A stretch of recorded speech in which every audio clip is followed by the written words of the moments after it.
Betul. Masuk pertanyaan selanjutnya, apa saja dampak yang ditimbulkan dari konflik antara Aswaja dengan Salafi Wahabi di kehidupan masyarakat Indonesia ini?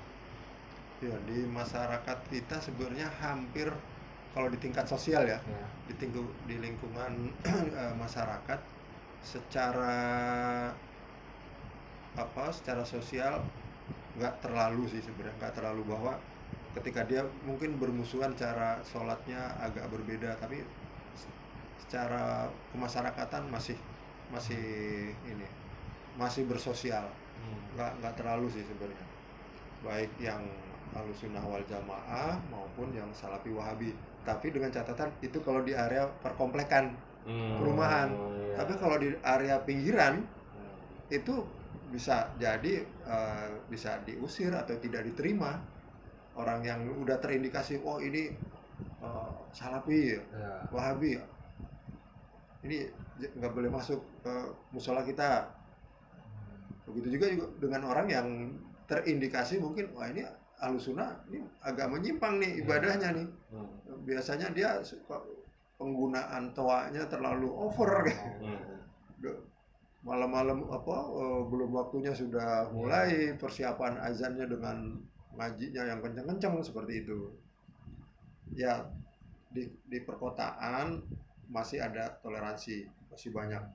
Tapi kalau di pedesaan sebenarnya di daerah pinggiran ya, bukan pedesaan.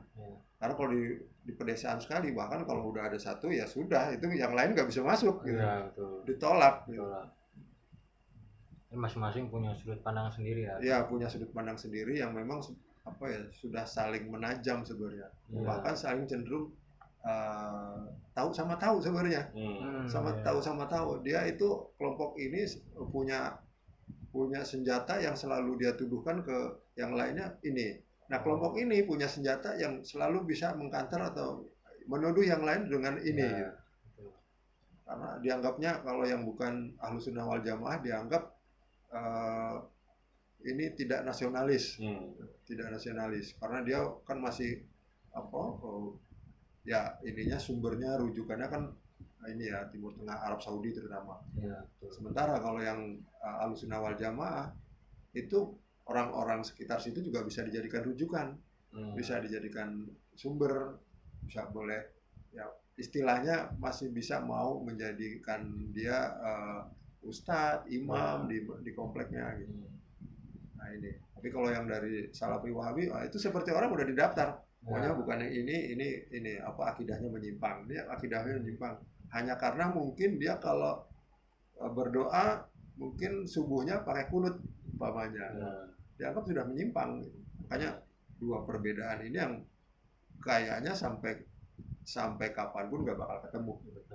Nggak bakal ketemu. Oke, Om. Masuk ke pertanyaan terakhir, bagaimana kondisi hubungan antara kelompok Aswaja dan Salafi saat ini di tengah masyarakat di Kecamatan Pondok Gede khususnya di Kecamatan Pondok Gede? Di Kecamatan Pondok Gede memang ada yang kalau secara tadi ya kemasyarakatan itu termasuk ekonomi itu masih dibilang semuanya toleransi, masih mau bermuamalah, mau berteman, bertetangga. Tapi kalau sudah masuk ke area peribadatan, ini juga sebenarnya termasuk yang harus diwaspadai. Indikasinya memang di beberapa tempat ada masjid yang sudah dilabeli ini masjid yang Salafi, ini masjid yang NU, ini Ahlussunnah wal Jamaah gitu. Nah itu yang di masyarakat Pondok Gede yang sering. Ya termasuk ya mungkin ya seputaran Duta dan lain sebagainya. Kalau ini maksudnya kelurahan apa, Pak? Kalau ini di mana? Al-Ikhlas. Daerah ini Duta. Pondok Gede. Pondok Gede. Kalau ini termasuk 50-50 kali. Oh. 50-50. Oh, satu komplek dua kelurahan gitu kali ya? Iya. Kayak Galaxy gitu.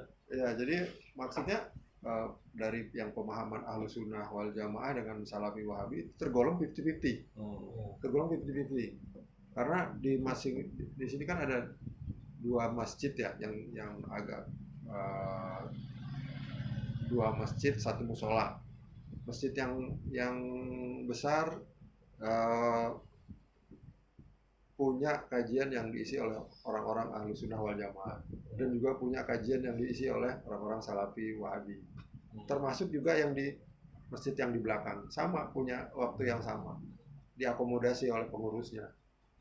Walaupun mungkin pendirinya di Duta Indah ini adalah orang yang dulunya Persis gitu ya, dari kultur Persis, kemudian ada kultur Muhammadiyah dan juga kultur NU, tapi belakangan semua diakomodasi, jadi yang punya punya mazhab, punya aliran fikih, punya ini ya udah diakomodasin, sepertinya kayak pasar bebas gitu. Jadi terserah masyarakat nanti mau ikut ya dengan kecenderungan yang mana gitu. Kalau ini konflik sosial yang pernah terjadi di Pondok Gede ada nggak sih gitu? Nggak ada, kayaknya nggak ada. Tapi kalau cuma sekedar perang narasi di media sosial ada 1-2 sih, ada 1-2, atau ada di grup-grup WA. Oh jangan panggil ini, dia nggak sunnah gitu istilahnya.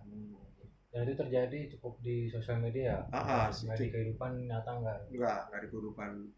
Walaupun begitu disamperin ditanyain nggak sunnahnya di mana, ini lah kan dia juga ikut bersumber dari sunnah yang ini.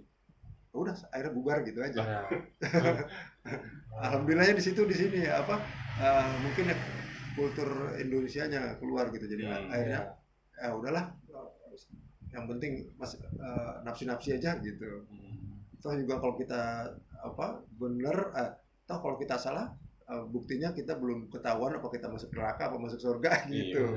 Mungkin masih pada hidup semua, ya udah jalanin aja yang diyakini gitu. Jadi enaknya situ. Tapi mungkin ya di sumbernya sendiri sekarang sebenarnya juga udah mulai agak terbuka gitu sebenarnya, menerima perbedaan. Karena memang yang dikhawatirkan kan yang tidak menerima perbedaan ini. Kalau tidak menerima perbedaan ya ini yang bisa meruncing ke konflik. Tapi kalau menerima, setajam apapun perbedaan pasti ya aman. Bisa diatasi ya? Iya, bisa diatasi. Tapi kalau yang nggak bisa diatasi, nah itu yang bahaya gitu. Tapi selama ini sih alhamdulillah nggak sampai ke situ. Jadi konflik sosial bentuknya halus aja gitu ya? Iya. Jadi sewajarnya aja gitu. Mungkin karena kultur Indonesia jadi orang ya udah merangkul semuanya. Tapi kalau kultur Timur Tengah ya udah urusannya perang kayaknya begitu ya. Karena emang itu ini prinsip yang sensitif, isu-isu yang sensitif, aliran keagamaan. Ada lagi Pak?